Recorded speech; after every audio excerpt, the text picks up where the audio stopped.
Okay, welcome Thank welcome to the 7th episode of The Idea of the Teacher.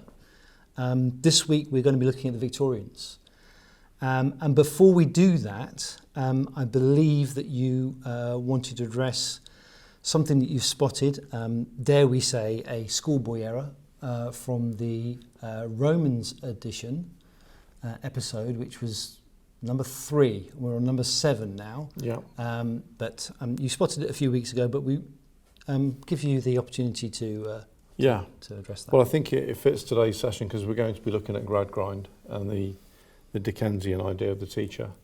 I think in that film I gave Cicero's date of death incorrectly, as the date was Quintilian's birth, 35 AD, I believe.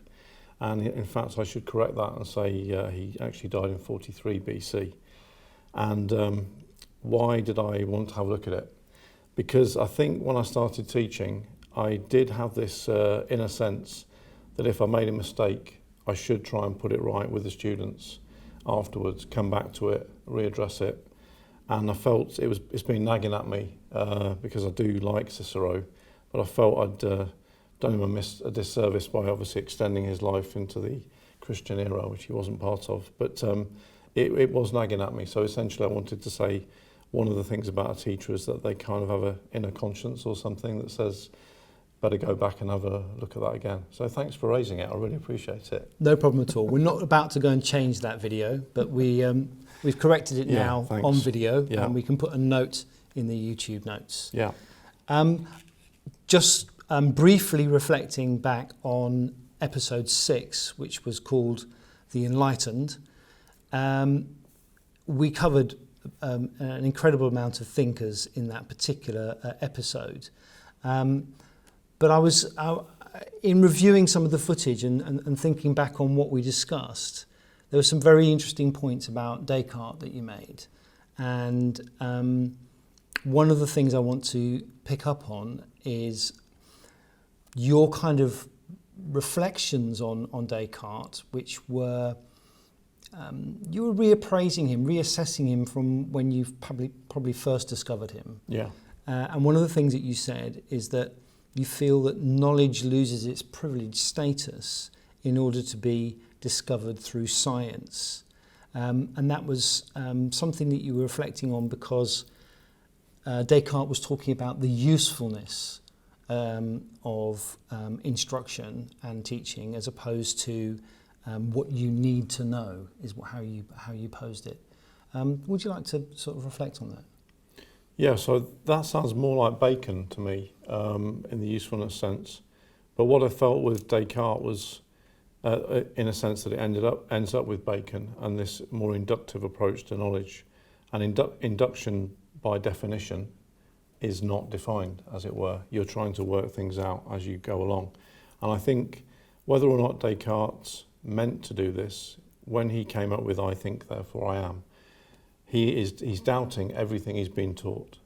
And he's therefore beginning, although we see it in many ways as a beginning of the modern, in turning inwards and saying the only thing I can trust is that I think. I'm not assuming that I am and therefore I think. He's cutting away at the whole of the Western tradition in many, many ways to restart it. I mean, and I think when we come to the final programme, you end up with Freud and the unconscious, and you can't even find what it is that that is thinking. So at least Descartes is holding on to that. But I do agree with Descartes in essentially that there is a dualism, and that's useful because dualism means that you cannot reduce everything to the physical. But the bit I'm wary of with him is that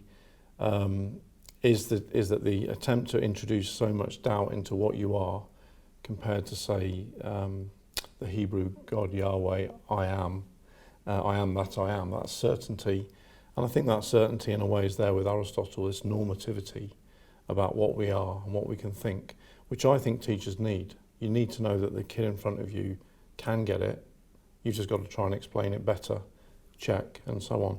I think Descartes begins to chip away at that, and that makes me a bit uneasy. And I have got a great example because Newton is the one that, when I reflected on that whole programme, and I was thinking, did the Enlightenment attack the teacher? Same as Descartes, I didn't want to think that. I want to think of the Enlightenment as this progressive period, but I concluded that Locke and Rousseau essentially did attack the teacher, and I don't know what they left us with, apart from this kind of liberated critique of the teacher.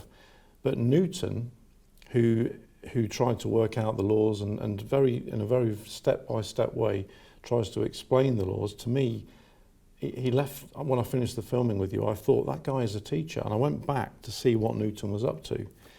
And I discovered that in his second edition of the Principia, and I'd mentioned in the first film, he was attacking Descartes.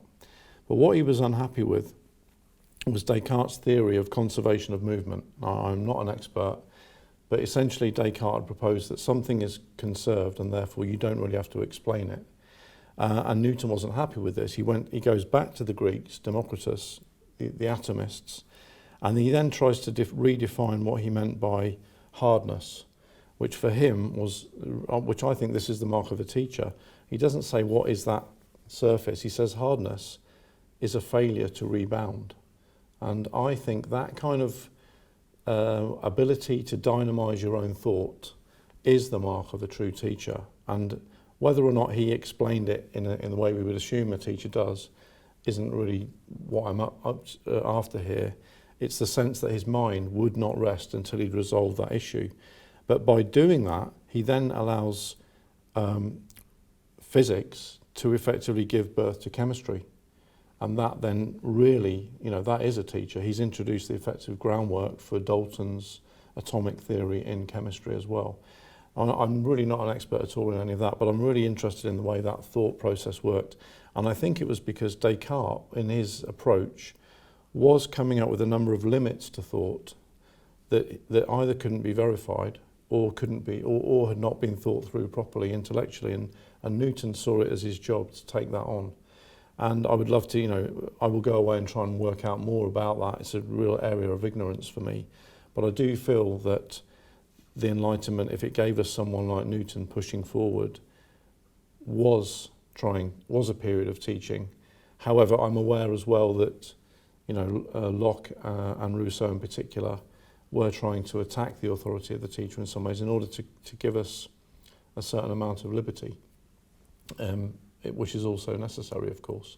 But I'm guessing that the consequence was that the classical idea of the teacher, or the Renaissance idea of the teacher, was shredded. And we're still trying to put that back. Again, just another thing that's hanging over from last week, and also it's being a theme that's built up, is about didacticism. That's kind of where we finished up. We talked about knowledge grids as a rather entertaining digression, but an interesting point. And you made the point that the didactic element is needed, but not didacticism or dogmatism.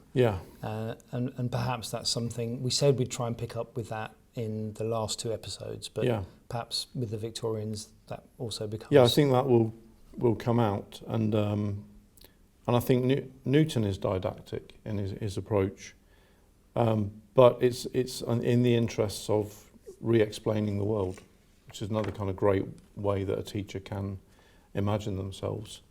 But I think it's more that the Enlightenment has become a very complicated picture in terms of didacticism versus inductive reasoning and an inductive teacher, because with the rise of the experimental method, you change the classroom and you change what the teacher's doing, but of course you're still replicating experiments that will give you a certain result. So in that sense it's not truly inductive, but it's attacking nature and saying we don't know what it is, we have to go to it and find it. And then that comes back again to Locke, just because I just wanted to sort of finish on him. His idea, he assesses human understanding, but ends up by saying we need the consent of the governed politically. So this is really like the American government. It ends up with the American government being created. But what is that but a rebellious schoolchild against the monarchy of England, the English school teacher? And I think that again summarises the kind of two strands of the Enlightenment. You've got a kind of, this goes back to Plato and his Gorgias, where you've got the sophists, and do you persuade people through conviction or the truth about, or through teaching about justice or not? And I think Locke and Rousseau kind of achieve a different kind of teaching, which is that the authority that you thought was there is no longer there. I think Newton was kind of trying to hold on to the authority of the teacher in his need to explain what the world naturally is. But the Enlightenment is trying to recreate nature and government in the interest of getting rid of tyranny. And I think in the end the teacher is seen as a potential tyrant as well. And that's where you end up with Dickens and Gradgrind a few further, or 100 years down the line. Great, thank you for reflecting on that. So, on to the Victorians? Yeah. And who are we going to start with? Well, I think we have to start, you did mention it last time, with Dickens. So Dickens' Hard Times, this is the famous quote by Gradgrind: "Now what I want is facts. Teach these boys and girls nothing but facts. Facts alone are wanted in life. Plant nothing else and root out everything else. You can only form the minds of reasoning animals upon facts. Nothing else will ever be of any service to them. This is the principle on which I bring up my own children, and this is the principle on which I bring up these children. Stick to facts, sir." So that's when I first became a teacher, that was still being thrown around in teacher training. And God, I don't know if they got it right when they did that, because they put us onto a kind of Enlightenment critique of that model. But I think it made me ignore the need to get facts, to get schooled up in the facts, in order to then creatively, do something with them in my teaching. So I subsequently discovered that in Hard Times, actually Gradgrind does go on a journey and isn't quite that person, and has his own troubles with his own children to deal with. And Dickens presents him as a much more complicated character. So it's more like it's a sort of set piece. But why is it that is the phrase, this kind of school teacher, that really, even though people maybe they haven't read Dickens today, in today's world, but it's always there telling us, teacher, leave those kids alone, in the famous song by Pink Floyd. Don't do that. You can't teach that way, because they won't get it. I mean, it doesn't seem to fit with what we've done on this series of programs, particularly with someone like Aristotle. And I think it denies the fact that every good teacher will be creative with their approach to getting the facts across, but they need the facts in the first place. So I have to take Dickens's satire as that before as the necessary groundwork, if you like, before we get to Mathew Arnold, who's with Culture and Anarchy, who does revisit this, if you like, and try to work out what a school teacher should be and what the aspiration should be in that, which I think we'll get to shortly. But I guess you can't move in this period without considering Gradgrind. He's there, whether we like it or not. He's the millstone around every teacher's neck, especially if they believe in knowledge. And to be really clear, what you're saying in your teacher practice is that he was the anti-model. Yeah, he was. But the students need to know stuff, and when we say teach, they got to know facts. If they know the facts, they can then, they've got a basis on which to argue, and then you've got some kind of creativity or some kind of intellectual exploration between teacher and student. I think if we just say inductively, the legacy of the Enlightenment, off you go and discover it for yourself, that won't work. But of course, that's induction in the kind of child-centered sense that Rousseau gave us. It's not induction really in the scientific sense, because in the classrooms where we say science is inductive, that isn't really what's going on, and there is an attempt to teach clear knowledge. But it shows that there's a grey area, and that it couldn't be worked out only through reason. I wish that it could. There has to be something there about authority in and of itself. And does the teacher have it? If they don't, you're going to lose your way, or the critique of authority will come in and undermine what the teacher believes about themselves, or it will give the students the voice to say, I don't want to listen to you. well, there you go. That's the battle of the teacher always. But there's definitely a big fight going on at the moment, I would say, to say is our teachers in the right place, let alone what is the right battle. Yeah. I only read it about 10 years ago, Yeah. but I do often introduce students to those first Yeah. few pages because it's a brilliant characterisation. I'll have to go back to it again because I just wonder, Yeah. just before we move on, I just wonder if Dickens was kind of, in his sort of liberal, satirical mode, he was trying to expose what working class kids were getting in non-compulsory education, because Yeah. education hadn't Yeah. been made fully compulsory. That's at that right. time. Yeah. But I wonder if he was in himself trying to point out the reduction of the experience compared to what middle class students would be getting. Yeah. at. Yeah. I think he probably was, and that's where we've got a series of thinkers in this session. You know, John Stuart Mill, as well as Mathew Arnold, Ruskin.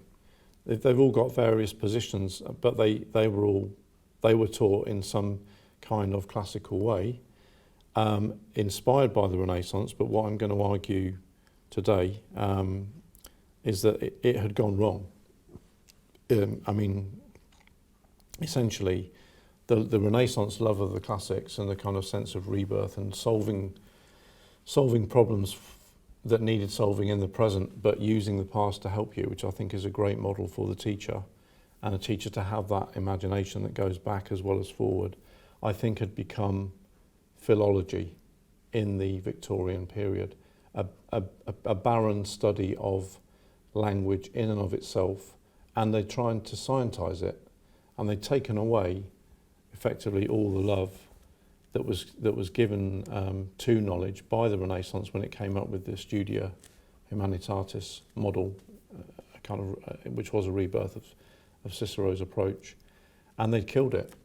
And there was, universities were there being created, but there was not a love of learning. So I'm guessing Dickens was onto that, yeah, and rightly pointing out there were some problems with it.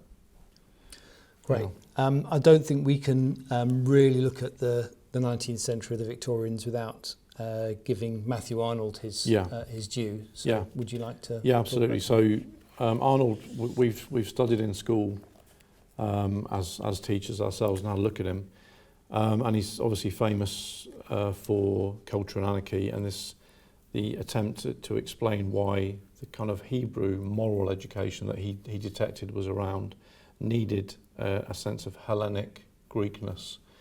But put that aside, this phrase, the best that has been thought and said, or best that has been thought and known, which he advanced as his model for what teaching should aspire to, does tell us that he does make a number of comments on what the teacher should be, primarily when he was working for Parliament and as an inspector. He says that elementary school, because remember there was no mass secondary education at that point, they should simplify. Teachers should simplify. It's a great point, reminiscent of Aristotle right at the beginning. But this phrase, the best that has been thought and known, I think people don't give it sufficient credit. What it must have taken for Arnold to sit down, having got his sort of job and work through the educational offer that he saw around him, to sit down and say, what do we need? Well, what we need is the best that has been. It's a bit like, to me, the Yahweh phrase, I am that I am. It's incredibly powerful if you think about it. What did it take for him to sit down and say, what I want is the best that has been thought and said? It just trips off the tongue now. Unfortunately, it doesn't, because Christine Counsel, for example, has recently argued that we shouldn't have the best that's been thought and said at the Chartered Teaching College, or whatever they're called now. But that's not enough. We need to ask what kind of knowledge, or whose knowledge, or it's not enough as a starting point. But I think it is enough, because from that point you can say, okay, you need to know this. Now, okay, what happens then? You're taking authority as a teacher on and saying, yes, you must know this, but you're not saying, right, you must know it and then it's a dead fact. It's because it's your birthright. It's the inheritance of the Western tradition is what you are entitled to know, and I'm going to teach you. But instead, we've created an approach to teaching at the moment where everything is about whose knowledge, and I don't think it works. I mean, I really want to, even now, stick up for Arnold in saying this. And even though I know he was a kind of there was a sort of acidity to him as well that came across, I think. But when he says things like we're interested in his own breast, not everybody is Socrates, but there's a possible Socrates, and we want that disinterested play of consciousness upon his stock notions and habits, of which this wise and admirable man gave all through his lifetime the great example, and which was the secret of his incomparable influence. He's sort of saying you need that examined life, or he's recognising that you need that. And then I love this bit also on the same page of Culture and Anarchy, where he says we pretend to educate no one, because we are still engaged in trying to clear and educate ourselves. But we are sure that, and in the endeavour to reach through culture the firm, intelligible law of things, we are sure that the detaching ourselves from our stock notions and habits that are more free play of consciousness and an increased desire for sweetness and light, and all the bent which we call Hellenizing, is the master impulse in the life of our nation and humanity. I think the sweetness and light came from Swift, but that sense, I think I just respect the thought that went into that as a teacher before he then tries to apply it, and it wasn't all successful. But I don't think he meant it in a didactic way. I think he didn't mean it, as we talked last week, about knowledge grids. I think it would have led to, like, okay, what curriculum do you need? And that's useful for teachers. But I think he was much more open than that, and I want to defend him on that basis, because he tells the teacher, whether you call it something transcendent, which I've pointed to a number of times, or culture, it's outside us. It's not just inside us, and if it's outside us, we can drive towards it, and in driving towards it, we may find out something about ourselves as well.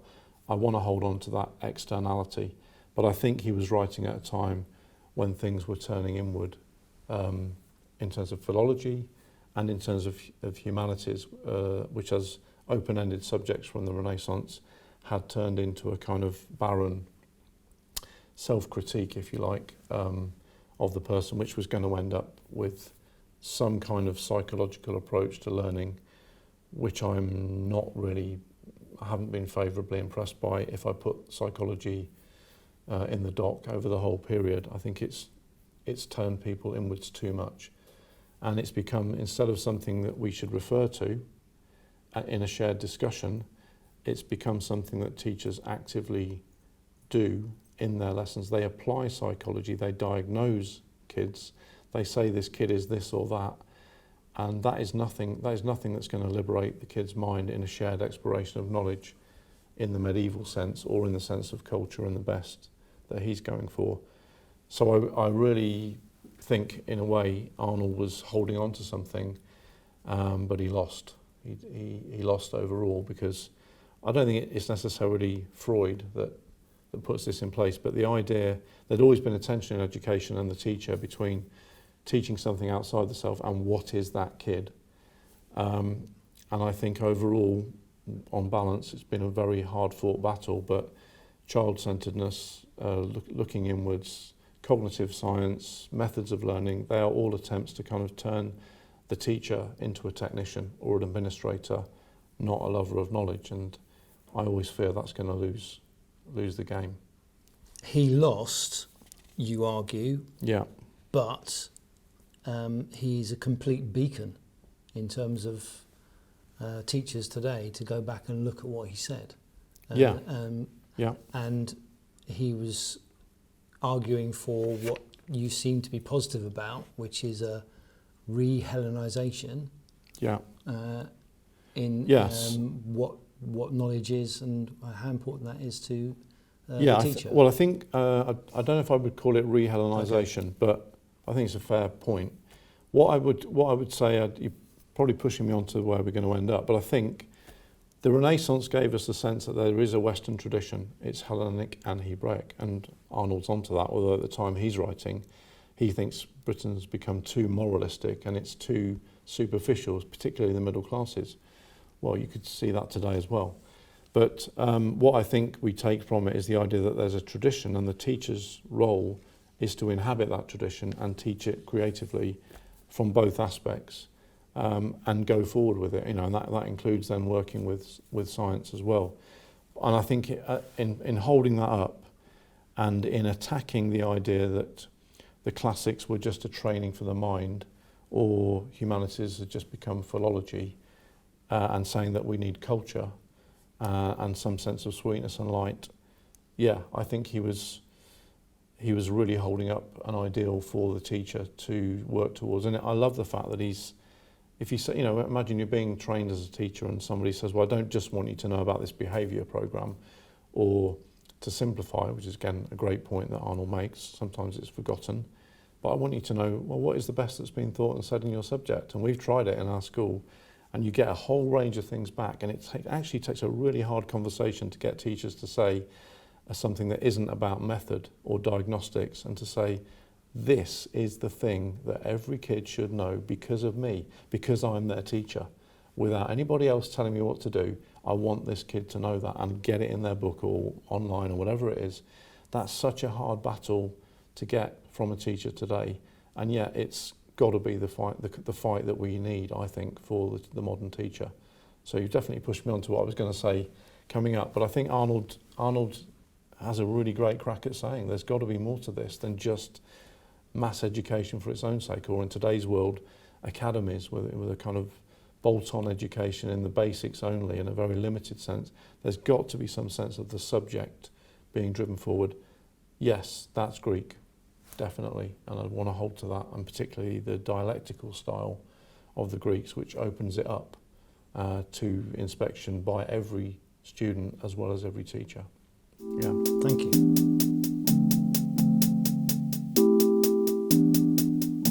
So, Mark, what about some of the other examples from the period? Yeah, so it is true that in every session we've looked at, one thing that struck me is it's really hard to pin down what happened, and that, in a way, that's reassuring, because here we are trying to teach our own students and knowledge for all of them, and not every school does things the same way. That may be part of the deal that you get when you're a teacher. But I was interested when I came across Clausewitz, who you may remember. It was a quote I was taught as a child, and I think you probably were too, that war is the conduct of politics by other means, which always stayed in my head, and it does tell you that the power of words, I suppose. I think Clausewitz died before his wife published this for him, but and it arguably, should a teacher be discussing war? I think they probably should, because it's a part of human nature, and it has its own sort of theory and teaching. But Clausewitz is very clear about this. The thing that's distinctive about him is he asserts the need for theory. Now today, I think maybe when we get to say Freire and pedagogy of the oppressed, there's some kind of theory of the teacher which is based on what's called the banking concept of knowledge, and we may have a chance to look at it in the final session. But there's always theory, but you don't often get theory in this sense for something like war. And he says this quote: "Theory exists so that one need not start afresh each time, sorting out the material and ploughing through it, but will find it ready to hand and in good order.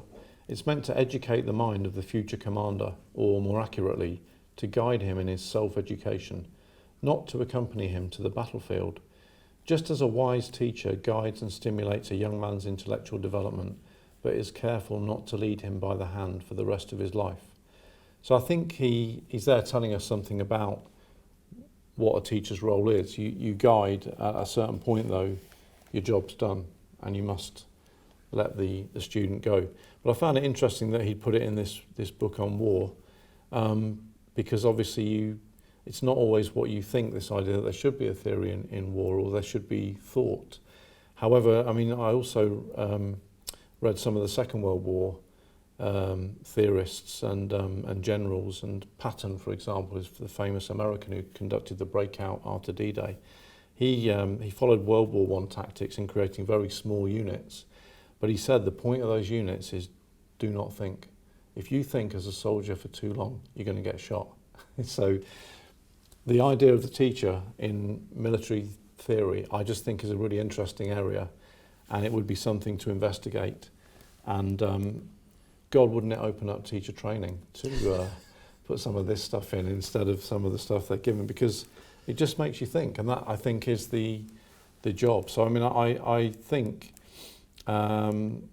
he must have had something, and I think there was this German tradition of Bildungsroman, self-education, which Goethe was part of as well. And I think you teach some of this as part of your English course now.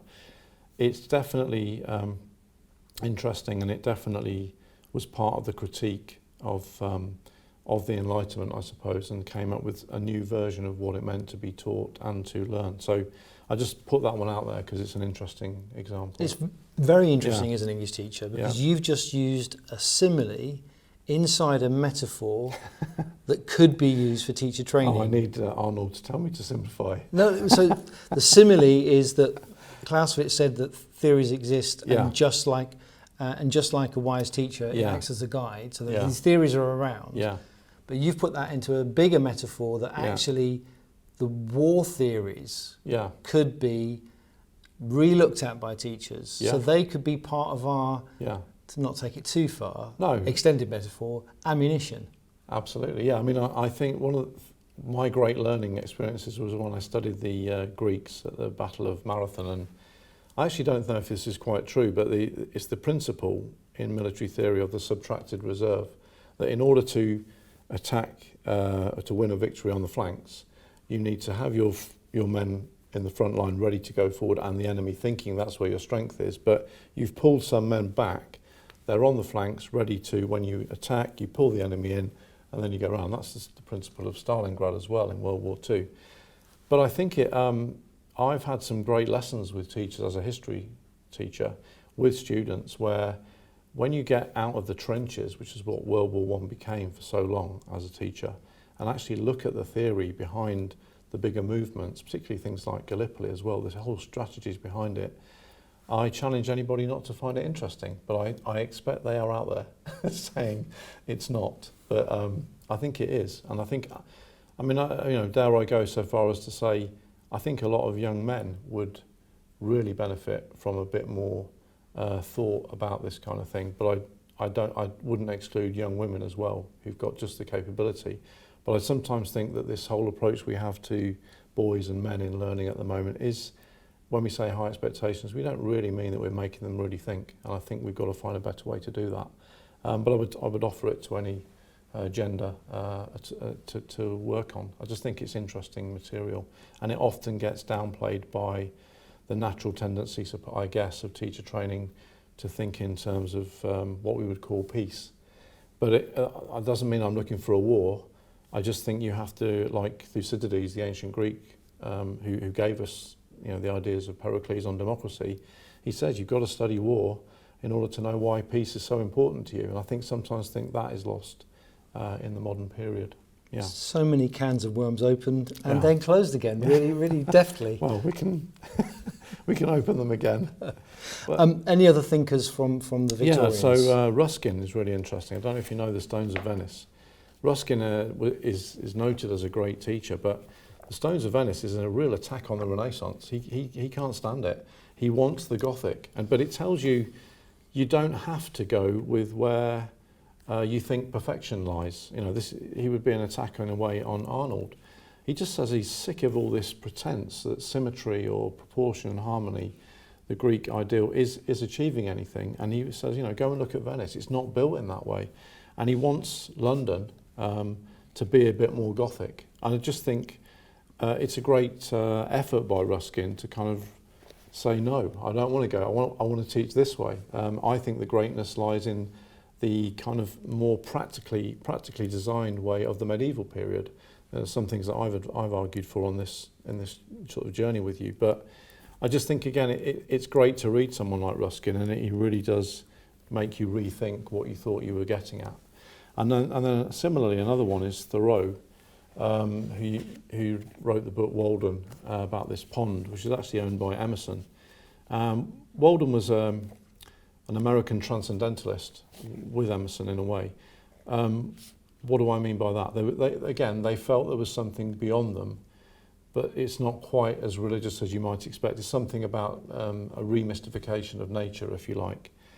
But he says in his section on reading, about the village as opposed to Paris and Oxford, it's time we had uncommon schools, that we did not leave off our education when we begin to be men and women.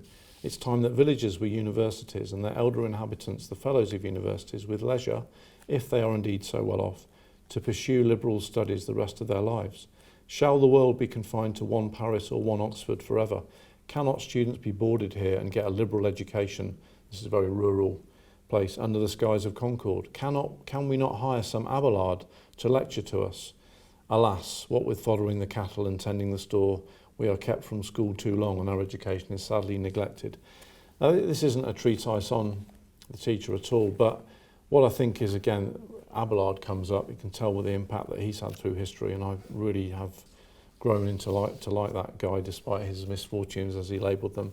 But I think Thoreau is interesting because it's a kind of reaction, again, in a different kind of way to the way that the Americans were being taught by the Constitution and by the battles that were about to happen in America over things like slavery, how one should be taught. And he seems to be saying the teacher is within. Although it's a transcendental idea, he's saying nature within you will teach you, and the God is a kind of inner voice that will teach you. I've got a brief quote. There was another source of sound teaching that informed the conduct of his life, which was flora and fauna, cycles and seasons, and the facts of nature and meanings. And he's kind of attacking, I think, the idea of Cardinal Newman, another man from this period, who advanced the idea of the university. I think he converted to Catholicism, Newman, and tries to say that university must be reborn to cultivate the intellect, the virtue, intellectual virtue.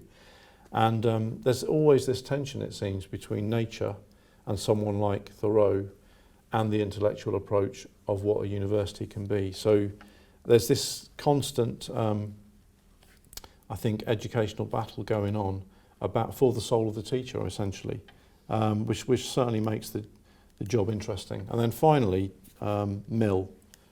John Stuart Mill, he got hammered really by his father, James Mill, into the way he was going to be taught. And, he really does, the instructional processes that he gave him, it's something like at the age of 8, he was learning Latin. The student is required to read from a substantive text and then summarise what he'd learned the day after, state in his own words explanations and summaries, read important thinkers he would never choose to read, and but that illuminate important traits of mind. And then he says, in my 8th year I commenced learning Latin in conjunction with a younger sister, to whom I taught it as I went on, and who afterwards repeated the lessons to my father, and from this time other sisters and brothers being successively added as pupils, he had 8, a considerable part of my day's work consisted of this preparatory teaching. It was a part which I greatly disliked, the more so as I was held responsible for the lessons of my pupils in almost as full a sense as for my own. I, however, derived from this discipline the great advantage of learning more thoroughly and retaining more lastingly the things which I was set to teach, and how to explain it to others. And you might know that obviously that in his autobiography he does talk about his breakdown. There's a question of whether this came from this intensity of his father's kind of learning program. But you've got something there about the teacher, as the kind of major dad approach. Nevertheless, I think there's got to be some sense in the benefits we gained, because John Stuart Mill was a truly great thinker. And he then says in his own words, there's no author to whom my father thought himself more indebted than Plato, because he frequently recommended him to the young students. I can bear similar testimony in regard to myself. The Socratic method, of which the Platonic dialogues are the chief example, is unsurpassed as a discipline for correcting the errors and clearing up the confusions incidental to the intellectual studies we're talking about. So, it comes back to the Greeks again and what they're trying to say and do. So I think there are some good examples there of what was going on in the Victorian period. And don't forget as well, this is the period of Victoria and Albert and the building of the museums, South Kensington, and a tremendous elevated approach to culture, which must have worked because we've still got those museums and they're not really being built in the same way today. So I think something powerful did come out of this period that we should kind of look at. Was it excessive? I don't know. Today it makes us feel a bit like pygmies, I think. But in other ways, of course, I'm sure they got things wrong. But at the moment, in the world we are today, it looks like they got a hell of a lot of things right. If I could kind of bring it to a close. Yeah, could I just throw one quick thing in there? Yeah. I just wondered under Mill whether something else was sneaking in that is a possible truism that's also appeared in discussions around teacher training. Yeah. Is that he didn't like what he had to go through. No. But he also gained from having to teach those books that he wasn't going to choose automatically. Yeah, I think that's... So there is a truth to the fact that if you force someone or ask someone to teach something... Make the demand. Or even a student, when you ask a student to present on a subject, that the very act of having to actually account for something... Not just an essay, but you're going to explain to your peers what you understand by the subject, that is surely an important part of our tradition. Absolutely, and it's not just about reason, because obviously you often get into a conversation with a student about why do they have to do something. Well, you don't, because that ends up often in a relativistic sense, because the teachers at the end of the day has got to say, because I said so.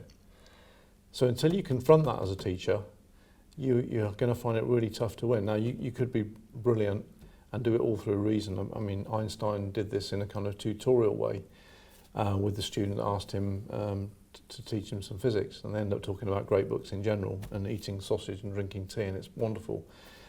And Einstein was very lucid, but I don't, could he work in a mass educational situation like Rousseau? I doubt it. I'd give him a shot, but you'd still got to say, yes, the teacher's got to have a sense of their own authority and that they know something and it's worth teaching, and the kids have got to know it. If the kids then go beyond it or reject it, fair enough. But do you know it in the first place? I think it's a wonderful lesson for a teacher. I know it's uncomfortable though in today's new teachers. It's either they haven't been taught it or they are not comfortable with that idea because we've grown up in a different kind of culture. But it's there. It's a permanent thing, I think, for the teacher. Yeah. Thank you. So I was going to come back to a journey I made a few years ago, which was to see this man, Robert Proctor. He wrote this book, which was originally called Education's Great Amnesia, Reconsidering the Humanities, and the second edition was called Defining the Humanities. And this was the book that, for me, kind of made me really rethink what was going on. And I emailed him and said I'd read his book and I was interested, and he invited me. I was about to speak at a conference in the States, and I visited him, and we had a meal together, and we talked a lot about education, and I found that he was really refreshingly open, working in Connecticut, where he still is today, but he also works in Italy, teaches Latin and so on. It's a really great mind, I thought. But he in this book, I think he really engaged with what had happened overall in education to destroy the humanities and replace it with something like the unconscious, and which is today so easy for people to talk about. We talk often at the moment, people are talking about unconscious bias. That phrase, the unconscious, which itself, it's what can you explain with that? And yet it's something we say is there. It's so common. He says that because in the Renaissance, what they kind of lost as well as gained is that by pursuing the self, the idea that the individual can gain knowledge for themselves and their own kind of approach to learning, you come up with a more immanent approach from inside, a bit like we just talked about with Thoreau, rather than a transcendent approach, or what you're becoming replaces your being. In the Greek sense. So you stop saying that nature is a fixed standard or that there is something to emulate, And as you start to create yourself, he talks about Petrarch doing this, and many of us would be sympathetic with this. He says, yeah, that's what you want, create the self. But if you create the self and you strip away that tradition that's built you, or you make it completely non-referential to anything outside yourself, and he says that's what happened, partly because the humanities didn't defend themselves properly in the Victorian period after the Renaissance, you end up with the unconscious. And if you get the unconscious, the teacher cannot be anything else than a therapist. It works, that's how it's going to logically work. And I think that is a really great insight into what we have lost with the way knowledge has been taught today and the value behind that. So there's kind of the humanistic ideal partly contributed to its own self-destruction because it wasn't channeled to anything else, but it's more that I think the teachers that advanced that ideal in the Renaissance didn't sufficiently hold on to the medieval or the Greek or the Hebraic tradition, and that's why you get Arnold coming along saying we need the best. But at the same time as Arnold, Freud's coming along, himself classically educated or in a grammar school in Vienna, and he's chipping away at that and saying, oh, then there are some great insights in him. But he's saying the unconscious is something that is there, and therefore how do you teach yourself to get out of that? Because if the unconscious is a product of education, and he says he implies it is, the teacher is partly responsible for that problem, and the solution has got to be healing, not knowledge. Like, it's a complete can of worms, and I think the whole 20th century is dominated by it in many different guises and all different methods of how we sort of look at students not as complete beings that can get knowledge, but as fractured, fragmented beings. And I really lament the decline of the teacher that can say, you can get this. Just because you're in front of me, you can get this. I'm not really interested in the specific bits you've been labelled with.